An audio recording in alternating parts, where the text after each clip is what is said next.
Friends, welcome to my YouTube channel NCERT teaching point. आज से हम स्टार्ट करने जा रहे हैं क्लास 10th की मैथ। आज मैं सबसे पहले कर रही हूँ एक्सरसाइज 1.1 चैप्टर नंबर 1। चैप्टर का नाम है रियल नंबर्स। क्वेश्चन 1 देखिए, use Euclid division algorithm to find the HCF of. इसके अंदर हमें 3 सवाल दे रखे हैं, हमें इसके यूक्लिड डिवीज़न एल्गोरिदम फाइंड मतलब इसकी हेल्प से हमें एचसीएफ फाइंड करना है। ठीक है, तो सबसे पहले ये पता चाहिए यूक्लिड डिवीज़न एल्गोरिदम क्या होती है। मैं इस कॉन्सेप्ट को बताने जा रही हूँ, कॉन्सेप्ट को अच्छे से समझिए। जब हम किसी भी डिवाइड को करते हैं, मान लीजिए मैं यहाँ पे 2 से 9 को डिवाइड कर रही हूँ। 2 से 9 को डिवाइड करूँगी तो भाई कैसे करेंगे, ऐसे करेंगे। तो सबसे पहले आपको ये पता होना चाहिए जो बीच वाला नंबर होता है इसको क्या कहते हैं। है तो 4th 5th का कॉन्सेप्ट है, फिर भी मैं बता देती हूँ, ये बहुत सारे बच्चों को नहीं पता। डिवाइडेंड कहते हैं। क्या कहते हैं? डिवाइडेंड। जो इधर वाला को होता है इसको क्या कहते हैं? डिवाइज़र कहते हैं। जो ये होता है इसको क्या कहते हैं? कोसेंट कहते हैं। जो नीचे में बचता है उसको क्या कहते हैं? रिमाइंडर कहते हैं। तो यूक्लिड एल्गोरिदम ये जो है ये हमारी इसी कॉन्सेप्ट पे चलती है। शुरू से ही फॉर्मूला सिखाया जाता है। जो ये बीच वाला नंबर है जिसको हमें डिवाइड करना होता है इसको हमेशा ए माना जाता है और ये हमेशा बराबर होता है इन दोनों के मल्टीप्लाई के। ठीक है, इसको मैं क्या मान रही हूँ? ए। इसको मानते हैं बी और कोसेंट को मानते हैं क्यू और नीचे रिमाइंडर को मानते हैं आर। और हमेशा रूल क्या होता है, इन दोनों नंबर की क्या कर लीजिए, मल्टीप्लाई कर लीजिए। मैं किसकी मल्टीप्लाई कर रही हूँ? बी और क्यू की, और रिमाइंडर हमेशा उसमें जुड़ता है। तो हमेशा ये जो ए नंबर होता है देखो जाता है 2 4 जा 8 मल्टीप्लाई करने पर +1 किया तो क्या आ गया 9। और हमेशा कॉन्सेप्ट क्या होता है, जो हमारा रिमाइंडर होता है हमेशा वो इस वाले नंबर से छोटा होगा, क्योंकि अगर ये इसके बराबर होता तो हम डिवाइड ही कर लेते, फिर हम छोड़ते के ऊपर ही डिवाइड हो जाता। इसलिए हमेशा जो रिमाइंडर होता है, हमेशा हमारा जो रिमाइंडर होता है या तो भाई वो 0 के से बड़ा होगा, नहीं तो 0 के बराबर होगा। और हमेशा ये जो हमारे जो ये जो हमारा है डिवाइज़र, इससे वो कैसा होगा? छोटा होगा। तो डिवाइज़र को मैंने क्या माना है? बी माना है। हमेशा उससे क्या होता है, यही कॉन्सेप्ट हमेशा हमारा चलता है यूक्लिड डिवीज़न एल्गोरिदम में। तो इसी कॉन्सेप्ट को दिखाते हुए आपका पहला क्वेश्चन स्टार्ट करने जा रही हूँ। क्वेश्चन नंबर 1 के अंदर उन्होंने दे दिया है और हमें निकालना एचसीएफ है। तो टारगेट हमारा एचसीएफ निकालने पे है। एचसीएफ निकालने के लिए 4th 5th क्लास में सिखा दिया जाता है। 2 मेथड होते हैं, एक तो होता है प्राइम फैक्टराइजेशन और दूसरा होता है डिवीजन मेथड। तो लॉन्ग डिवीजन मेथड। तो आप इस क्वेश्चन को अगर करना है तो सबसे पहले ना वो लॉन्ग डिवीजन मेथड कर लो, बहुत हेल्पफुल होता है। अगर नहीं करेंगे तो शायद मिस्टेक के ज़्यादा चांस हो जाते हैं, काफ़ी लोग कर देते हैं। और रूल याद रखना, जो 2 नंबर होंगे ना हमेशा छोटे वाले नंबर से बड़े वाले नंबर को आप डिवाइड कर दीजिएगा। अगर आप इससे डिवाइड करते हो तो 1 टाइम में आपका कितना आ गया भाई? 135। बचे आपके कितने? 90। फिर क्या करना है, फिर एक नया डिवाइड बना दो। एक नया डिवाइड बनाते जो ऊपर वाला नंबर है उसे यहाँ लिख दो। फिर अब कितनी बार में जाएगा? 1 टाइम में जाएगा। कितने बच गए नीचे में? 45। फिर ये जो 90 है इसको फिर नीचे ले आओ। ठीक है, अब क्या लास्ट टाइम में पूरा जब तक ये पूरा कैंसिल ना हो जाए ये डिवाइड चलता रहता है। ठीक है, ये डिवीजन लॉन्ग डिवीजन मेथड है एचसीएफ निकालने का। इससे हमें बहुत बड़ी हेल्प मिलेगी, इसलिए मैंने इसको किया। करने को तो डायरेक्ट कर देते पर ये करना सेफ रहता है। उसके बाद आप क्या लिख दो यहाँ पे, यूजिंग यूक्लिड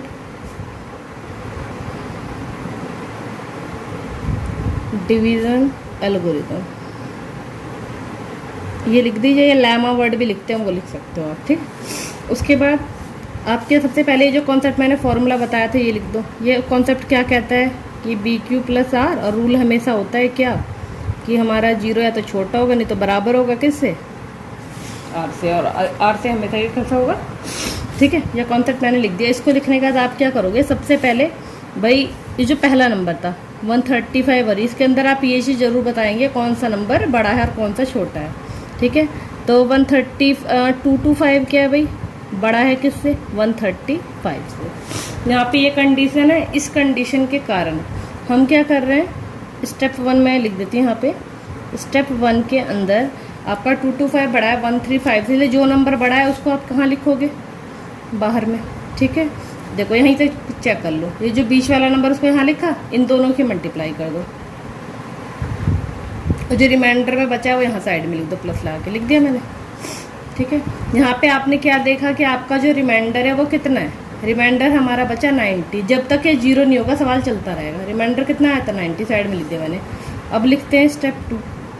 स्टेप 2 के अंदर गए, अब इस वाली लाइन पे आ जाओ। इस वाली लाइन में भाई 90 है, 135 है, तो 135 बड़ा है किससे, 90 से। तो सेम तरीका 135 को बाहर में लिखिए, इक्वल टू लगाओ, इन दोनों नंबर की क्या कर दो, मल्टीप्लाई कर दो, रिमाइंडर आपका कितना रह गया, 45। फिर साइड में क्लियर कर दीजिए कि रिमाइंडर हमारा क्या है, 45 है यहाँ पे, इसलिए सवाल अभी चल रहा है। फिर गए स्टेप 3 में। स्टेप 3 के अंदर फिर क्लियर करते हैं, हमारे पास क्या है, 40 और 90, 45 और 90 है, तो 90 बड़ा है हमारे किससे, 45 से, तो 90 को बाहर लिखा, 45 और 2 की मल्टीप्लाई हो गई। रिमाइंडर कितना रह गया, यहाँ पे रह गया है 0 रह गया, क्योंकि ख़त्म हो गया। और यहाँ पे लिखता है रिमाइंडर इक्वल टू क्या, कैसे आया 0। जैसे ही रिमाइंडर हमारे 0 हुआ तो हम यहाँ पे लाइन क्या लिख देंगे, और यहाँ पे ना लास्ट वाले लाइन पे जाकर ये देखना हमने किससे डिवाइड किया है। सबसे लास्ट वाले पॉइंट पे डिवाइडर कौन है, 45 है, तो वही एससीएफ है। तो आप सबसे लास्ट में जाके एक लाइन लिख देना, डिवाइडर एट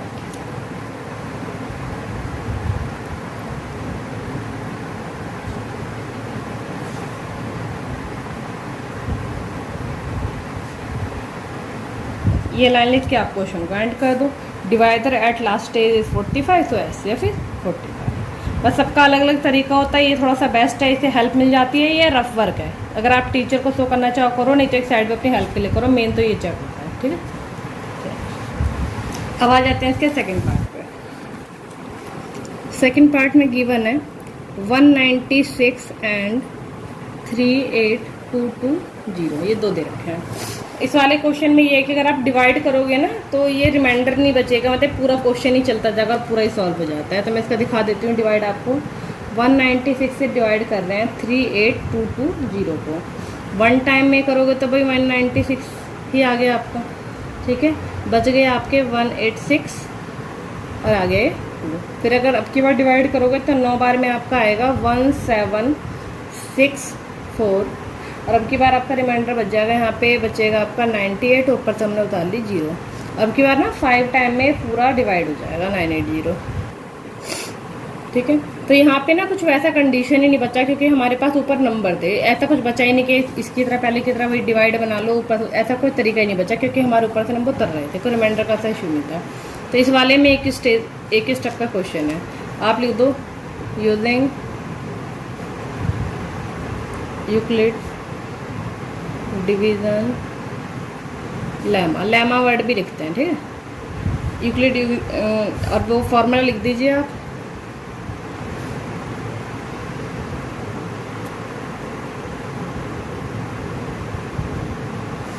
इसको लिखने के बाद अपना वही स्टेप यूज कर लीजिए सीधा। यहाँ पे वही 38220 बड़ा है 196 से, रूल के अकॉर्डिंग 38220 से आपने क्या किया, 196 और दोनों की क्या हुई, मल्टीप्लाई हो गई, और प्लस में रिमाइंडर कितना आ गया, 0 आ गया।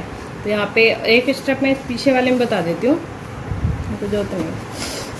ठीक है, यहाँ पे हमने क्या देखा कि रिमाइंडर मेरा कितना आ गया, 0 आ गया। So divider at last stage is 196।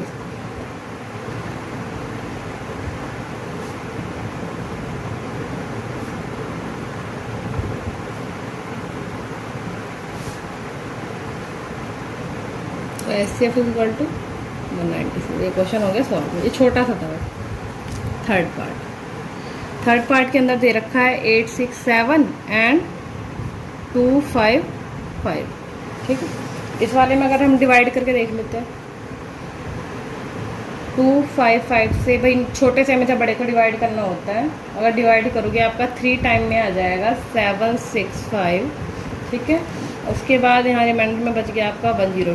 तो यहाँ तो देखो बच गया ना, रिमाइंडर ऊपर से उतारने का नहीं था, इसलिए इसी में बनेंगे स्टेप आपके 2552।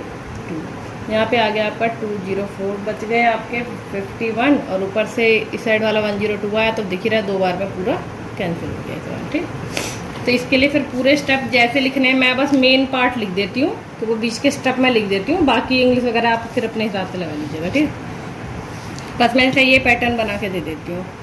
867 इक्वल टू 255 की मल्टीप्लाई देखो किससे हुई, 3 से। रिमाइंडर कितना रह गया, प्लस 102। सेकंड स्टेज में क्या हुआ होगा, 255 यहाँ पे आ गया होगा, इन दोनों की हमने क्या कर दी होगी, मल्टीप्लाई। रिमाइंडर में क्या रह गया, 51। थर्ड स्टेज में कि भाई 102 आ गया बाहर में, बीच वाला नंबर, इन दोनों की क्या हो गई होगी मल्टीप्लाई, रिमाइंडर क्या है 0, तो सेम इसी तरीके से आप लिख दोगे यहाँ पे divider at last stage is 51।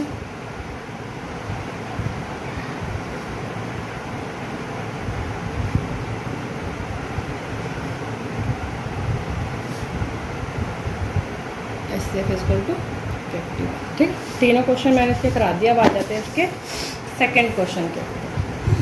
So that any positive odd integer is of the form 6q + 1 और 6q + 3 और 6q + 5 where q is some integer. ठीक है, ये क्वेश्चन अगर एग्जाम में, ये इंपॉर्टेंट क्वेश्चन में, कि क्वेश्चन नंबर 2 और एक क्वेश्चन नंबर 4 एक क्वेश्चन नंबर 5, ये तीनों इंपॉर्टेंट है और एग्जाम में ये आते हैं तो सेम ही आते हैं। ये लिमिटेड क्वेश्चन है बिल्कुल, इनको तो बच्चे रट भी लेते हैं तरीके से। तो ये लिमिटेड क्वेश्चन है, तो बस इनके करने के तरीके पे फोकस करें और समझें बस इस कॉन्सेप्ट को। इंपॉर्टेंट क्वेश्चन है ये, थोड़ा मैथमेटिकल कम कॉन्सेप्ट है, बस लॉजिकल क्वेश्चन। क्वेश्चन नंबर 2 के अंदर इन्होंने बोला था कि आप ना कोई भी, मतलब इसके अंदर हमें शो करना है कि 3 चीज़ें दे रखी हैं। देखो मैं साइड में लिख देती हूँ, 6q + 1, 6q + 2, नहीं 6q + 3 है और 6q + 5। ये जो है ना, ये सारे क्या हैं पॉजिटिव ऑड इंटीजर है। पॉजिटिव मतलब प्लस के नंबर है, ऑड मतलब ऑड जो 2 की टेबल में नहीं आते, ये सारे इनको सॉल्व करा जाए तो ये वैसे नंबर है। पर यहाँ पे देखो इन्होंने हमें क्यू वगैरह की तो कोई वैसी वैल्यू दी नहीं है, तो हम अपना लॉजिक खुद ही लगाएंगे इस क्वेश्चन में। तो इस क्वेश्चन को करने के लिए आप क्या करो, अपनी मर्जी से ही एक नंबर मान लेते हैं, क्योंकि आपको ये डिज़ाइन तो पता ही है, ये आपका यूक्लिड से ही मैच होता है, यूक्लिड वाले डिज़ाइन से ही मैच होता है ये वाला डिज़ाइन। ठीक, हम अपनी मर्जी से क्या कर लेते हैं, let a is any positive integer. यहाँ पे हमने ना ए एक नंबर मान लिया, इसमें ए होता था ना कि मल्टीप्लाई करके जो ए आता था बीच वाला नंबर, वो मैंने अपनी मर्जी से मान लिया, मुझे क्या पता सॉफ्टवेयर के कितनी बार में क्या होगा। उसके बाद यहाँ पे बी हमेशा देखो आप यहाँ पे नोट करोगे तो कंपेयर करो इस डिज़ाइन को। यहाँ पे बी ऐसे लिखा है 6q + 1, तो बी की जगह पे कौन मैच हो रहा है, 6 मैच हो रहा है। इसलिए यहाँ पे हम करेंगे बी की वैल्यू कितनी मान लेंगे, बी इक्वल टू हमने कितना मान लिया भाई, बी की जगह पे क्या लग रहा है 6 लग रहा है, ऐसा करके हम मान लेते हैं। और यहाँ पे भी यूक्लिड डिवीजन एल्गोरिथम ही लगती है, by Euclid algorithm. Euclid algorithm के थ्रू यहाँ पे भी डिज़ाइन क्या बनेगा भाई, ऐसे तो बनेगा। मैंने एक ए नंबर माना, डिज़ाइन अगर इससे मैच करूँ तो क्या है मेरा, वैसे तो हमारा मेन डिज़ाइन ये वाला है, इतनी बार मैं पहले ही बता चुकी हूँ। यहाँ पे आपका भी क्या है, बी है। पर अगर मैं इसके अकॉर्डिंग चलूँ तो देखो क्या डिज़ाइन बन रहा है, बी की जगह पे कौन आ गया, 6 आ गया। और यहाँ पे देखो यहाँ भी क्या आ गया भाई, 6 आ गया। मतलब जो आर है अब की बार मेरा वो क्या होगा, 6 से छोटा बनेगा। तो आर सोचो क्या क्या हो सकते हैं, आर की वैल्यू या तो होगी 0, 1, 2, 3, 4, 5, इतने ही हो सकते हैं, इसके अलावा तो कुछ ही नहीं हो सकते। और जो मेरा बी है वो फिक्स हो गया कि वो 6 था भाई, जिससे मैं डिवाइड कर रही हूँ वो मेरा 6 के टेबल से डिवाइड करना है, ये मेरा फिक्स हो गया। तो यहाँ पे हम क्या करेंगे, जो पैटर्न बनेगा ना, जो ऐसा वाला स्टाइल बनेगा वो कैसा होगा, ए मेरा नंबर होगा, मैंने सबसे पहली बार में 6 से डिवाइड किया होगा तो कोसेंट क्यों आया, रिमाइंडर मेरा कितना बचा 0, तो 0 में लिख नहीं रही। सेकेंड टाइम में क्या हुआ होगा, मैंने वही 6 के टेबल से डिवाइड किया, क्यू टाइम में मैंने अब की बार माना मेरा रिमाइंडर कितना बचा 1, फिर ऐसे ही 6 के टेबल से डिवाइड किया, क्या रिमाइंडर कितना बचा, क्योंकि मेरे पास इतनी चॉइस है बचने की।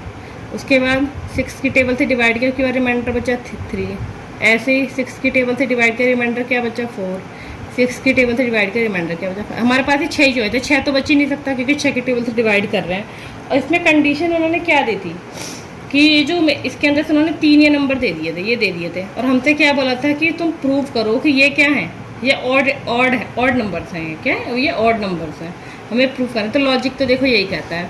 अब 6 की टेबल से अगर मान लो यहाँ पे मैं मान लूँ कि मैंने 6 की टेबल से यहाँ पे क्या किया, 1 बार में किया, 6 की टेबल से 1 बार में करोगे तो आपका आंसर क्या आएगा, 6 की टेबल से अगर मैं यहाँ पे 1 अपनी मर्जी से मैं क्यू को मान लेती हूँ, मैंने 1 टाइम किया, रिमाइंडर 0, तो यहाँ पे क्या होगा 6। सेकेंड टाइम वाला देखो, मान लो मैंने 6 की टेबल से 1 बार किया और साथ में रिमाइंडर क्या 1,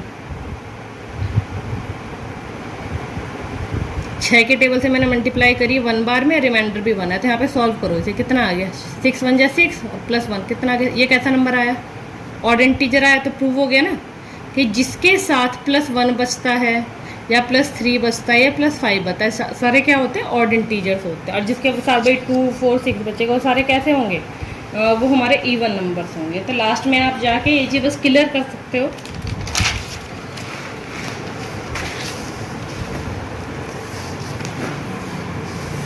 आप ये लाइन लिख सकते हो लास्ट में, अगर जाके आपको लिखना है कि ऑड इंटीजर्स करके आप ये चीज़ लिख दीजिए कि a = 6³ + 1, a = 6³ + 3, a = 6³ + 5। ये सारे क्या हैं, ये ऑड इंटीजर्स। और इसको मैंने प्रूफ भी करके दिखा दिया है। ये कोसेंट में कुछ भी मान लूँ, क्योंकि उन्होंने पहले ही कहा था कि कुछ भी हो सकता है। मैं दोबारा फिर बता रही हूँ, अगर मान लीजिए मैं इसको सॉल्व कर रही हूँ, मैंने सोचा कोसेंट में एक बार से डिवाइड कर रही हूँ, तो यहाँ पे देखो पहली बार में कितना आ रहा है, 6 × 1 = 6 + 1 कितना होता है, ये ऑड नंबर नहीं है। ऐसे अगर मैं सेकंड वाले को सॉल्व करके दिखाऊं कितना है, तो 6 × 1 = 6 + 3 क्या होता है, ऑड नंबर है। ऐसे अगर इसको करूं, और ज़रूरी नहीं कि मैं 1 लगाऊं, यहाँ पे 2 भी लगा लोगे तब भी ये ऑड ही आएगा सॉल्व करके, ठीक है। तो मैंने प्रूफ कर दिया है। आ जाते हैं इसके थर्ड क्वेश्चन पे। थर्ड क्वेश्चन के अंदर दे रखा है, any army contingent of 616 members is to march behind an army band of 32 members in a parade. The two groups are to march in the same number of columns. What is the maximum number of columns in which they can march? यहाँ पे सीधे इस question को ध्यान रख लो, maximum word आ रहा है ना, तो इतना कोई इंपॉर्टेंट क्वेश्चन नहीं है, बस ये मैक्सिमम वर्ड याद रख लो। जैसे HCF लिखते हैं तो HCF में क्या होता है, हाईएस्ट कॉमन फैक्टर, तो हाईएस्ट और मैक्सिमम सेम जैसे होते हैं, ज़्यादा से मतलब होता है। बस ये वर्ड का मीनिंग ध्यान रख लो, निकालना HCF ही है। HCF निकालने के कितने सारे तरीके हैं यहाँ पे इन्होंने, आप यूक्लिड वाले से ही सॉल्व कर दो, जैसे मैंने पहला क्वेश्चन सॉल्व किया था ना यूक्लिड वाले से। बस यहाँ पे आप सोच लेना थर्ड क्वेश्चन में किस बार में क्या कर रखे हैं, 2 नंबर दे रखे हैं, एक तो दे दिया 32, एक दे दिया 616, या 2 नंबर दे दिया। सेम तरीके से जैसे मैंने पिछली बार डिवाइड किया था, इस तरीके से आप इस क्वेश्चन को डिवाइड कर लेना और सॉल्व कर लेना।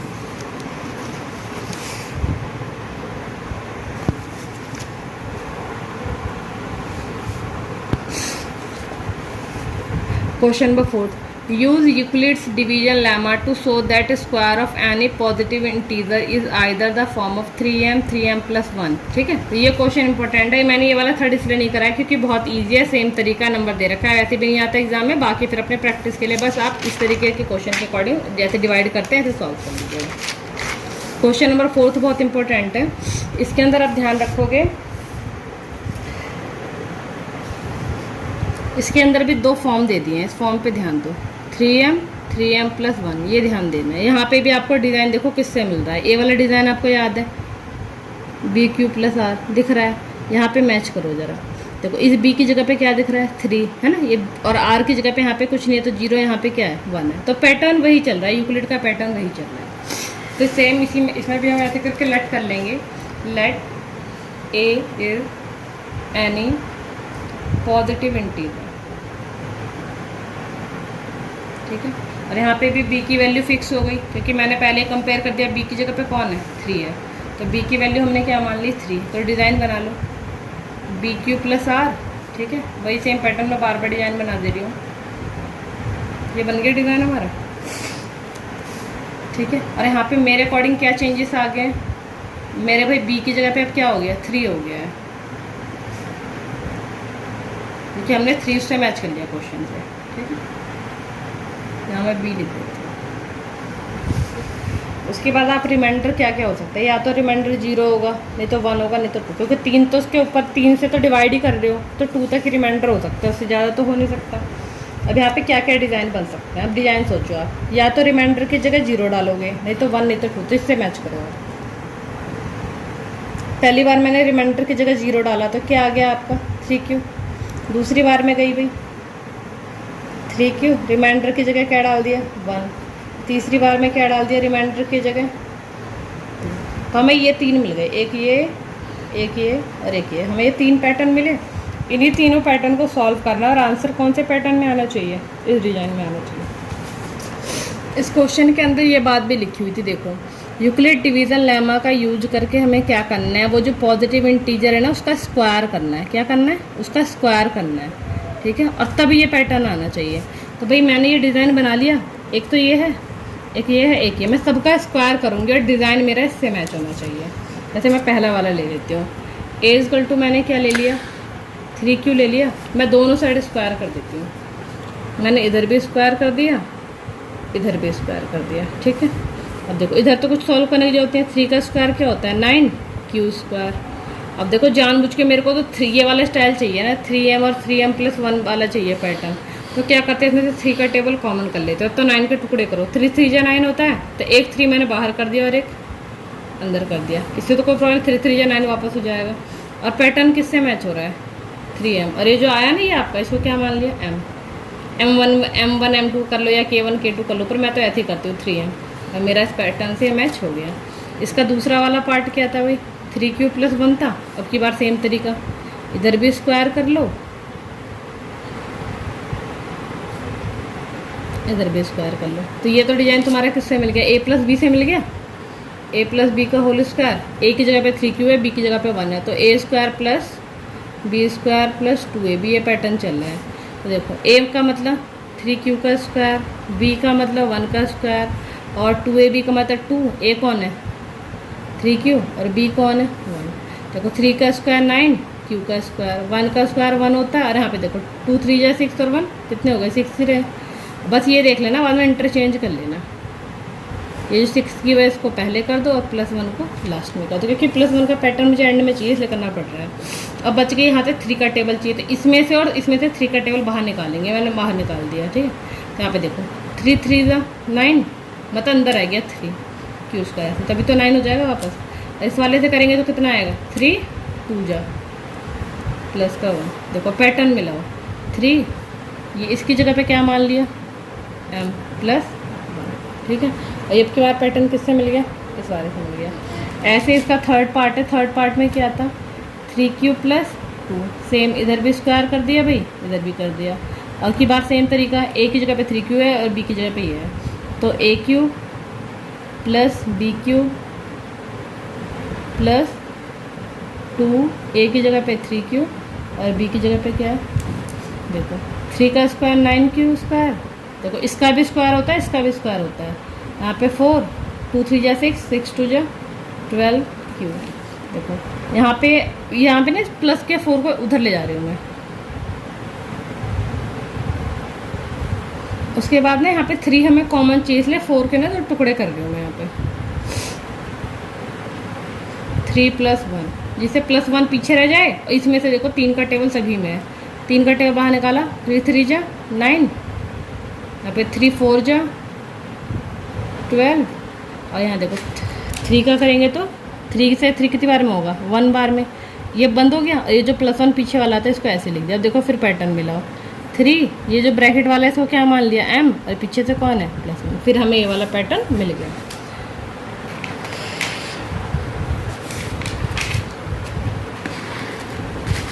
बस लास्ट में जाके अगर लाइन लिखनी है तो आप ये लाइन लिख दो, उसी में से कॉपी कर लो लाइन बुक में से ही। इट कैन बी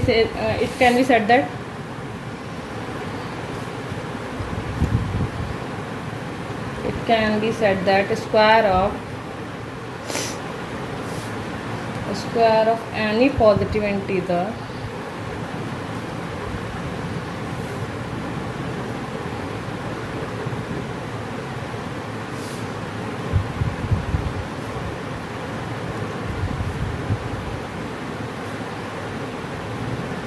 ठीक है। अगर हम किसी भी पॉजिटिव नंबर का अगर स्क्वायर करते हैं तो इसी पैटर्न में, 2 ही पैटर्न है उसके टूटने का, या तो इसमें टूटेगा इसमें टूटेगा। एग्जाम में क्वेश्चन अगर आएगा तो सेम टू सेम आएगा, नहीं तो नहीं आएगा। अगर वैसे बहुत इंपॉर्टेंट क्वेश्चन है हमेशा आ जाता है इसका कोई ना कोई पार्ट। वह थोड़ी सी प्रैक्टिस कर लो और ध्यान रख लो क्या टेक्निक यूज करनी है, बस वो टेक्निक बच्चे को रेडी होनी चाहिए बताना। तो स्टार्टिंग पैटर्न याद करना होता है। अब आ जाते हैं इसके क्वेश्चन नंबर किस पे, 5 पे। लास्ट क्वेश्चन है इस एक्सरसाइज का। जो इसका 5th क्वेश्चन है वो भी 4th वाले की तरह ही है। बस इस बार उन्होंने क्या कह दिया, स्क्वायर ना कह के क्या कह दिया, क्यूब कह दिया। और अब की बार फॉर्म क्या दे दिया, 9M, 9M+1, 9M+8 ये कह दिया टाइप। 9M, 9M+1, 9M+8। और देखो पैटर्न उसने ये कहा है, पर हमें जब 9 वाले में भी ना 3 का ही मान के चलना होता है। जैसे 3M वाले को क्या था ना, वैसे ही 9M को भी सेम उसी तरीके से ही करा जाता है। तो स्टार्टिंग की लाइन बिल्कुल सेम टू सेम है। Let a b any positive integer. हमने ए को कोई भी पॉजिटिव इंटीजर मान लिया, पर अब की बार ये नहीं है कि यहाँ पे ऐसे हमें उस डिजाइन से मेरा मैच हो रहा है इससे कि बी क्यू प्लस आर, तो बी की जगह पे भाई 9 दिख रहा है, तो 9 से करोगे बहुत लेंथी क्वेश्चन हो जाएगा।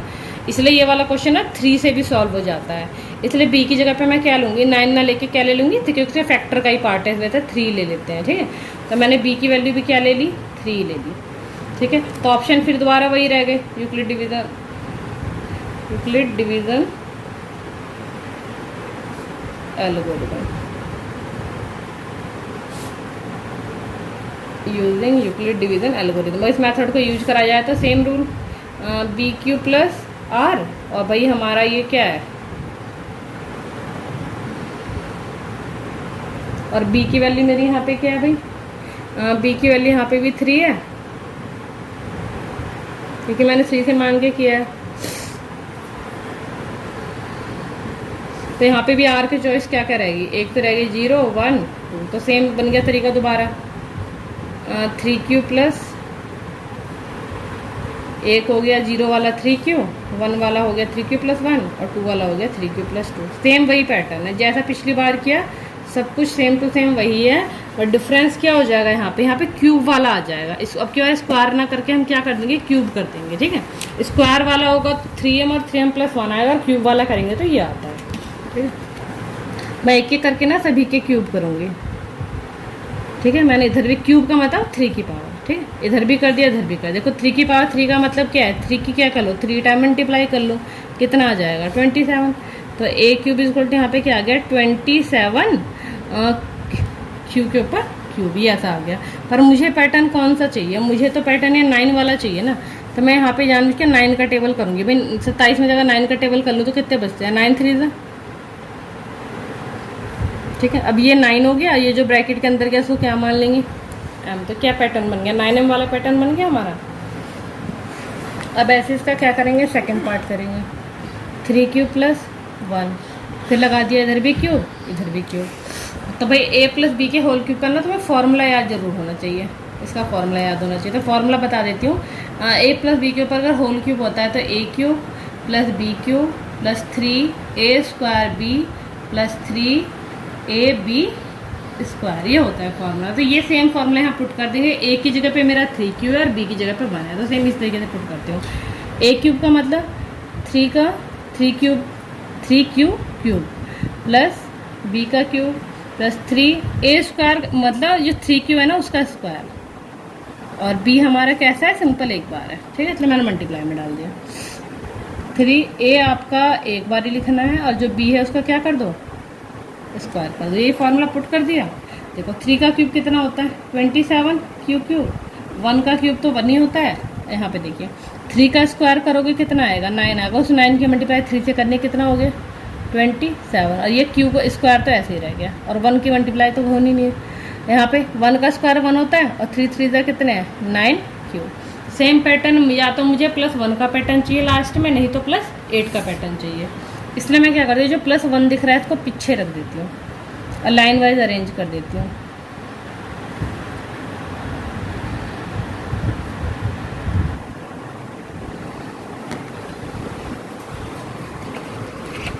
यहाँ पे देखो आप, इन तीनों के अंदर से मैं क्या करूँगी, 9 का टेबल कॉमन करूँगी और +1 पीछे रहने दूँगी। देखो इसमें से निकालूंगी तो 9 3 9 बन जाता है, ठीक। तो मैं 9 बाहर कर रही हूँ, तो यहाँ क्या रह गया 9 3 27 क्यूब ऐसे रह गया, फिर 9 3 27 क्यू स्क्वायर रह गया, फिर 9 बन जाए, तो सिर्फ 1 तो लिखेंगे नहीं, क्यू लिख दिया, ब्रैकेट लगा दिया और +1 तो पीछे में। अब पैटर्न देखो क्या बन गया, ये है 9, इस पूरे ब्रैकेट के अंदर जो भी गया उसको क्या मान लिया m, तो पैटर्न किससे मैच हो गया 9m + 1 से मैच हो गया। अब ऐसे इसका थर्ड पार्ट का करेंगे, इसमें क्या दे रखा था a = 3q + 2, सेम इसमें भी इधर भी क्यूब लगा दिया भाई, इधर भी क्यूब लगा दिया। सेम तरीका फॉर्मूला जो पीछे रखा था बस सबकी जगह पे ये a था और ये b था, तो b हमारा 2 हो गया। तो a का क्यूब प्लस b का cube plus 3a square, a हमारा क्या है 3q, तो उसका स्क्वायर, और b है हमारा ये, तो मैं अब क्या ब्रैकेट में डाल दे रही हूँ। 3a है एक बार और b है कितनी बार 2 बार, ठीक है। सॉल्व करते हैं, देखो 3 का स्क्वायर क्या होता है यहाँ पे क्यूब था, ठीक। 3 का क्यूब कितना होता है 27 क्यूब। 2 का क्यूब 3 बार मल्टीप्लाई करो, 2 2 जा 4, 4 2 जा 8। यहाँ पे देखो 3 का स्क्वायर करोगे क्या आएगा 9, 9 की मल्टीप्लाई 3 से करोगे क्या आएगा 27 क्यू स्क्वायर। देखो यहाँ पे एक 2 भी था, 3 का स्क्वायर करेंगे 9 आए, 9 की मल्टीप्लाई 3 से कितना आ गया 27, 27 की मल्टीप्लाई 2 से करनी कितना आएगा 54, और साथ में क्या लग गया क्यू स्क्वायर। जो भी वेरिएबल बचता है उसको जरूर लिखना होता है, ठीक है। और तीसरे वाले में देखो यहाँ पे 2 का स्क्वायर क्या हो गया 4, 4 की मल्टीप्लाई करो 3 से कितना होगा 12, और 12 की मल्टीप्लाई करो 3 से कितना आ गया 36, और अक्षर जो आपका है उसको एक बार लिख दिया। फिर इसमें कॉन्सेप्ट देखो, या तो +8 का चेन तो +1 का, तो +8 तो मिल ही रहा है तो इसको पीछे कर देंगे, बाकी सबको लाइन से अरेंज कर देते हैं। 27 क्यू क्यूब +8 में पीछे लिखूँगी 54 क्यू स्क्वायर, 36 क्यू +8 मैंने पीछे लिख दिया। इनमें से क्या कॉमन कर लेंगे 9 का टेबल, तो 9 का टेबल निकालेंगे तो 9 3 जा 9 6 जा, यहाँ पे 9 4 जा। और देखो क्या पैटर्न मिल गया, ये 9 है, इस पूरे की जगह पे क्या आ गया m, तो ये क्या आ गया प्लस का a, तो ये मिल गया हमें तीनों टाइप। तो ये ध्यान रखना है अगर कोई भी पॉजिटिव इंटीजर ले रहे हैं तो उसके वाले कॉन्सेप्ट में अगर क्यूब करते हैं तो ये 3 ही टाइप मिलेंगे, क्यूब में ये 3 टाइप मिलेंगे और स्क्वायर में वो 2 टाइप मिलेंगे। 2 क्लियर हो गई एक्सरसाइज। मेरी कोशिश यही थी कि आपकी एक्सरसाइज समझ आ गई होगी, है ना।